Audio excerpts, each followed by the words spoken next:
Hello Internet, in this quick tips video we are looking at how to apply transfers to your Warhammer models. Transfers are small intricate designs that can be put on your models to add just a little bit more detail.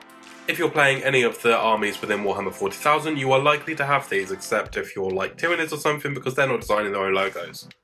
To apply them is rather simple. All you need to do is use a hobby knife and make sure to be careful when doing this to cut them from the sheet. Next up, you want to wet the surface that you're going to be applying it to. I tend to use a matte varnish for this. And then placing the transfer face down on a surface such as your finger, wet the back of it using some water.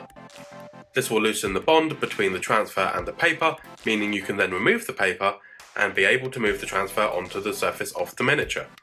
To do this, simply slide a paintbrush underneath the transfer, or you could use some tweezers or something if you want to be extra precise, then move it onto the surface of the miniature where you want it to be applied.